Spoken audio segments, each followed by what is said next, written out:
Hello students, easy स्टडीमध्ये आपलं स्वागत आहे. आज आपण बघू second lesson work and energy. आपल्याला काही एक्झाम्पल दिलेले आहे. एक गर्ल रीडिंग करत आहे, एक बॉय बॉलसोबत खेळत आहे, एक गर्ल टी व्ही पाहत आहे आणि एक माणूस बॅग उचलत आहे. तर यामध्ये तुम्हाला काय वाटते, कोण वर्क करत आहे आणि कोण वर्क करत नाही आहे? हा एक सिंपल क्वेश्चन विचारलेला आहे. ही वर्क करत आहे का? हो. हा मुलगा वर्क करत आहे का? हो, खेळत आहे, तो वर्क होत आहे. ही मुलगी काही वर्क करत आहे का? नाही, ही तर बसूनच आहे. हा माणूस काही वर्क करत आहे का? हो, याने पोता उचललेला आहे ना. तर अशा प्रकारे आपण वर्क पाहू शकतो. नॉर्मल लँग्वेजमध्ये जर बघितलं तर ही मुलगी सुद्धा वर्क करत आहे, कारण की हे भलेही काही करताना दिसत नाही, पण ही मेंटल वर्क करत आहे ना. ही मेंटल वर्क करत आहे कारण की दिमाग वापरत आहे, टी व्ही पाहत आहे. आणि हिला सुद्धा काही ना काही एनर्जी लागत आहे ना. का 24 तास टी व्हीच पाहत राहिल्यात आपल्याला भूक लागणार नाही का? लागणार तर आहेच, कारण की आपल्या बॉडीला एनर्जी पाहिजे. पण सायन्समध्ये, आपल्या फिजिक्समध्ये आपण मेंटल वर्क नाही विचार करत, तर आपण फिजिकल वर्क विचार करतो. तर त्याच्यासाठी डेफिनेशन आहे, work is said to be done when a force applied on object cause displacement of that object. Work हे केव्हा झाला फिजिक्समध्ये? केव्हा वर्क इज डन?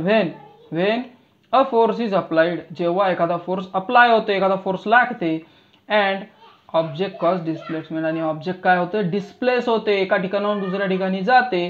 तर तेव्हा त्या ऑब्जेक्टवर आपण काय म्हणू शकतो? वर्क झाला. मेंटल वर्क आपण कन्सिडर करत नाही सायन्समध्ये. ओके. तर वर्क म्हणजे फोर्स इंटू डिस्प्लेसमेंट, आपल्याला माहीतच आहे.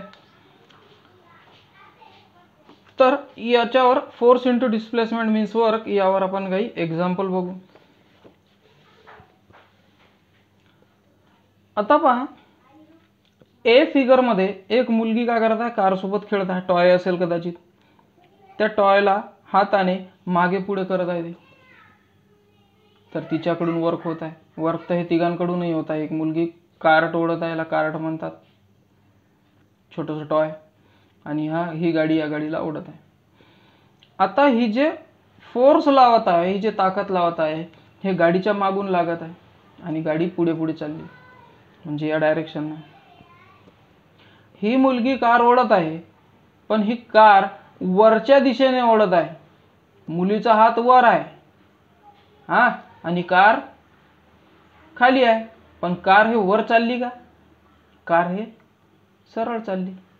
कार समोर समोर येणार ना, म्हणजे कारचा वर्क कुठे होता? या दिशेला.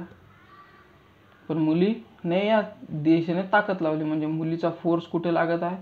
वरच्या दिशेने. पण ॲक्च्युअल फोर्स कुठे वर्क करत आहे? खालच्या दिशेने. म्हणजे डिस्प्लेसमेंट कुठे होत आहे? खालच्या दिशेने. या कारसोबतही तसा, मोठी कार आणि लहान कारमध्ये काही ना काही अँगल बनवणंच. ठीक आहे. तर वर्क तर डन होत आहे, तेवढं ते क्लिअर आहे का वर्क डन होत आहे, फोर्स अप्लाय होत आहे आणि त्याच्यामुळे गाडी चालली.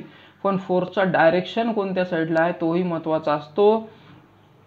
तर या केसेसमध्ये कसं वर्क डन होते? When a child pools a toy cart, जेव्हा ती मुलगी हा टॉय कार्ट ओढत आहे, force is applied along the direction of the string, हे स्ट्रिंगच्या डायरेक्शन फोर्स अप्लाय होत आहे.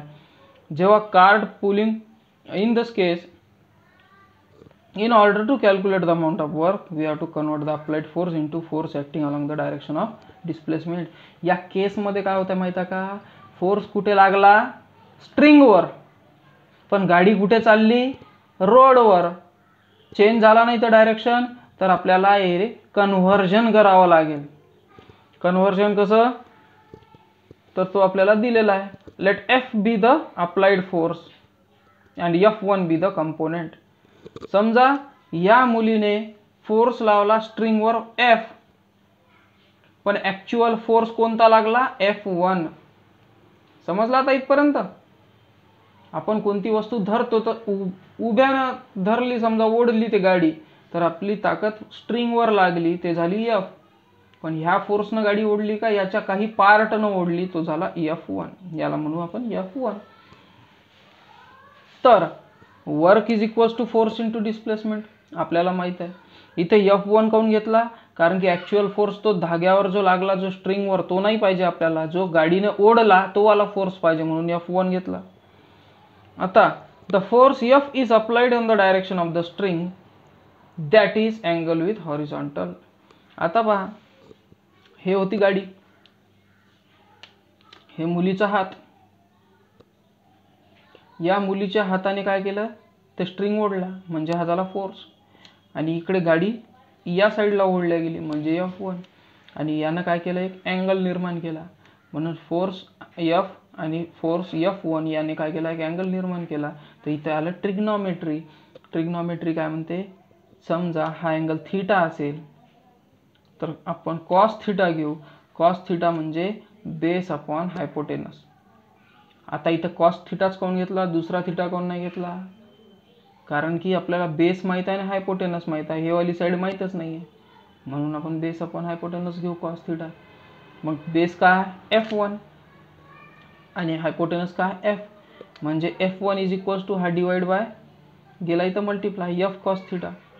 आता वर्कचं आपल्याला डेफिनेशन माहीत आहे, work is equals to force into displacement, आणि फोर्सची व्हॅल्यू किती आली, F कॉस थीटा, तर F cos theta into S, म्हणून W is equal to F S cos theta. हा आहे आपला फॉर्म्युला.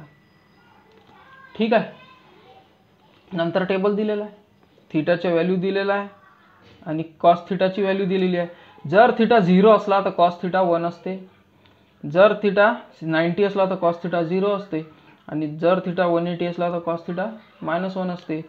वर्कची डेफिनेशन आपल्याला माहीत आहे, work is equal to force into displacement multiply by 1, काही प्रॉब्लेम नाही, पॉझिटिव्ह. 0 मल्टिप्लाय बाय एनिथिंग 0, आणि minus multiply by anything minus. तर कन्क्ल्युजन काय निघते, हा झाला पॉझिटिव्ह वर्क, हा झाला 0 वर्क, आणि हा झाला निगेटिव्ह वर्क. हे आपलं कन्क्ल्युजन निघते का, हा पॉझिटिव्ह आहे, 0 आहे, निगेटिव्ह आहे. ठीक आहे. नंतर वर्कचं युनिट काय असू शकते बरं, तर work is equals to force into displacement आपल्याला माहीत आहे. SI सिस्टीममध्ये फोर्स न्यूटन आहे आणि डिस्प्लेसमेंट मीटर आहे, म्हणजेच वर्क काय होणार मग, न्यूटन मीटर, आणि या न्यूटन मीटरला काय म्हटलं जाते, 1 जाऊल. तर 1 जाऊलची डेफिनेशन आपल्याला भेटते, if a force of 1 newton, जर एका फोर्सचा न्यूटन लागला, displaces an object through 1 metre, एका ऑब्जेक्टले 1 न्यूटनचा फोर्स लावला आणि तो 1 मीटरपर्यंत ऑब्जेक्ट दूर गेला, in the direction of force, फोर्सच्या डायरेक्शनने, the amount of work is said to be 1 joule. तेव्हा त्या वर्कच्या अमाऊंटला काय म्हणतात, 1 जाऊल. म्हणून 1 joule is equals to 1 newton into 1 metre, 1 joule is equals to 1 newton metre. आता CGS सिस्टीममध्ये वर्कचं युनिट फोर्सचं डाईन आहे आणि डिस्प्लेसमेंटचं सेंटीमीटर आहे, म्हणजे work is equals to dyne centimetre. या डाईन सेंटीमीटर कशामध्ये, CGS मध्ये. तर याला एक अर्ग म्हटल्या जाते, याला काय म्हटलं जाते, अर्ग. म्हणजे MKS सिस्टीम, म्हणजे MKS किंवा SI सिस्टीम मध्ये जाऊल आणि CGS मध्ये अर्ग. आणि अर्ग म्हणजे इफ अ फोर्स ऑफ 1, इथं न्यूटन होतं, dine, 1 dine displaces an object through 1 centimetre in the direction of force, the amount of work done on object is 1 अर्ग. म्हणजे हे डेफिनेशन पाठ केली तर हे डेफिनेशन पाठ होऊन जाते. Okay. So 1 erg is equals to 1 dyne into 1 centimetre. नंतर आहे रिलेशनशिप बिटवीन जाऊल अँड अर्ग. तर 1 न्यूटन म्हणजे 10⁵ डाईन आणि 1 metre is equals to 10⁵2 centimetre. या दोघांना आपण मल्टिप्लाय केलं तर 10⁷ डाईन सेंटीमीटर, हे 1 जाऊल इज इक्वल्स टू 10⁷ अर्ग एवढे येते. हे तुम्ही वाचून घ्यायचं. नंतर पॉझिटिव्ह, निगेटिव्ह आणि 0 वर्क आपण बघितलं होतं. मी हे टेबल समजावताना तुम्हाला आत्ताच पॉझिटिव्ह, निगेटिव्ह आणि 0 वर्क सांगून दिलं होतं. तरी एकदा डेफिनेशन आपण पाहून घेऊ. When the force and displacement are in the same direction, जेव्हा फोर्स आणि डिस्प्लेसमेंट हे एकाच डायरेक्शन असतात तेव्हा थीटा इज इक्वल टू 0 असते आणि वर्क काय असते पॉझिटिव्ह. म्हणजे तुम्ही एका वस्तूला ओढत आहे तर ती वस्तू चांगल्या रीतीने तुमच्या जवळ येऊन जाईल, तर तेव्हा पॉझिटिव्ह वर्क झाला असं समजायचं. When force and displacement are in opposite direction, जेव्हा फोर्स तुम्ही या साईडनं लावला आणि डिस्प्लेसमेंट दुसऱ्या डायरेक्शननं होत आहे तेव्हा 180 डिग्रीचा होत आहे थीटा हा लिनियर पेअरवाला, तर वर्क काय होते निगेटिव्ह होते. आणि when force is applied does not cause any displacement, जेव्हा फोर्स आणि डिस्प्लेसमेंट म्हणजे फोर्स लावला तुम्ही पण डिस्प्लेसमेंट होत नाही आहे म्हणजे theta is equals to 90 degree होते, त्यावेळेस फोर्स हा कसा होते 0 होते. तेव्हा वर्क जे डन होते तो 0 होत असते. ठीक आहे. तर अशा प्रकारे 3 हे चेंजेस आहे. तर पॉझिटिव्ह, निगेटिव्ह, 0. जर एकाच डायरेक्शन असेल तर पॉझिटिव्ह, जर अपोजिट डायरेक्शन असेल तर निगेटिव्ह आणि जर 90 डिग्री असेल तर 0 वर्क होत असते. ओके. नंतर आहे एक एक्झाम्पल दिलेला ग्लासचा. एक कप घ्या म्हणते, त्या कपमध्ये होल करून आतमध्ये एखादा दगड लहानसा किंवा मणका धाग्याला बांधून आतमध्ये आणि बाहेर सुद्धा एक नट असं बांधून घ्यायचं आणि मग कप ठेवायचा आणि एका साईडला असं थ्रेड ठेवायचं. तर काय होईल, तर हा कप हळूहळू काय होणार सरकणार.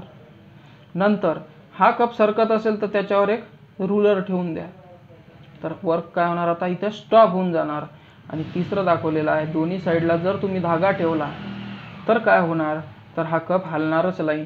तर हा झाला पॉझिटिव्ह वर्क, हे वर्क पूर्णपणे थांबला निगेटिव्ह वर्क, आणि हा 0 वर्क होत आहे कारण की इथं आता वर्क होणार नाही.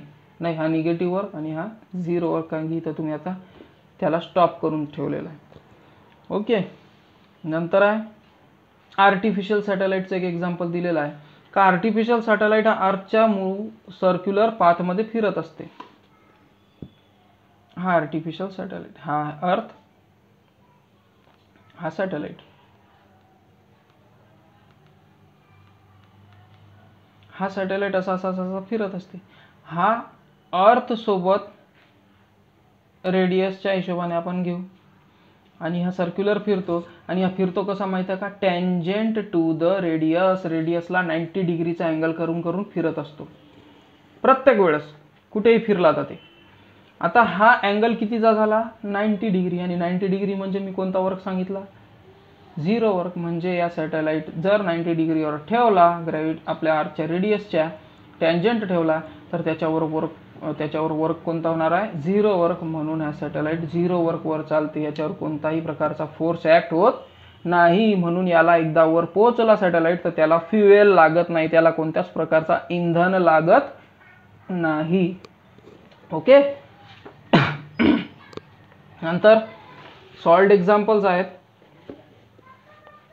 तर सॉल्ड एक्झाम्पल बघून घेऊ आपण.